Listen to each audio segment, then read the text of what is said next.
បាទជំរាបសួរមិត្តភ័ក្តិទាំងអស់គ្នាបាទថ្ងៃនេះគឺសូមបង្ហាញខ្លាញ់ខ្លាញ់លេងជាមួយសត្វបាកិន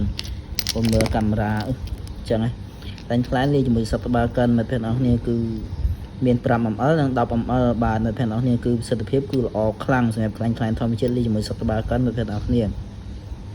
ញ្ចឹងការប្រើប្រាស់គឺប្រសិទ្ធភាពវាគឺចាប់ពី3 ទៅ 4 ថ្ងៃឡើងទៅឃើញប្រសិទ្ធភាពមិត្តភ័ក្តិទាំងអស់គ្នាហើយសម្រាប់ feedback គឺខែហ្នឹងគឺ feedback ឡើងញាក់តែម្ដងគឺប្រសិទ្ធភាពគឺថា100នាក់អត់ទាន់មានថាខុសមួយទេក្នុងខែហ្នឹងអញ្ចឹងគឺប្រសិទ្ធភាពគឺល្អខ្លាំងសម្រាប់ខ្លាញ់ខ្លាញ់ហ្នឹងគឺខ្លាញ់ខ្លាញ់ធម្មជាតិដែលយើងធ្វើដោយខ្លួនឯងចម្រាញ់ដោយខ្លួនឯងសម្រិតសម្រាងយ៉ាងល្អពិសេសតែម្ដងដោយសារយើងការធ្វើគឺលក្ខណៈយូរឡើងមកខែ2ខែទៅមកបានជាផលិតផលខ្លាញ់ខ្លាញ់នេះជាមួយសត្វបាកិនបាទហើយសួរថាគុណប្រយោជន៍ខ្លាញ់ខ្លាញ់យ៉ាងម៉េចនិងសត្វបាកិនយ៉ាងម៉េចបាទសម្រាប់គុណប្រយោជន៍សត្វបាកិនវិញគឺនិយាយពីគុណប្រយោជន៍សត្វបាកិនវិញគឺធ្វើឲ្យបើកសរសៃរុនរោមយើងនឹងធ្វើឲ្យចលនាឈាមរត់គឺដើរស្រួលល្អហើយសម្រាប់ខ្លាញ់ខ្លាញ់គឺជួយឲ្យរីកទំហំរឹងខ្លាំងតែម្ដងកោសិកាពេញលេញអញ្ចឹងការប្រើគួបផ្សំជាមួយគ្នាគឺប្រសិទ្ធភាពលឿនគឺយើងម៉ាស្សាទៅជ្រាបចូលលឿនឆាប់ដាក់បាច់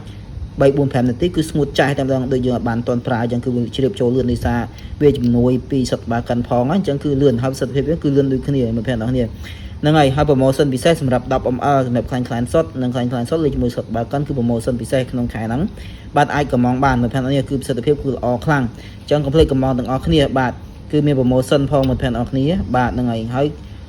អាចទំនាក់ទំនងតាម Telegram Facebook TikTok YouTube បានទាំងអស់ជាពិសេស Telegram ហ្នឹងតែម្ដងបាទអរគុណ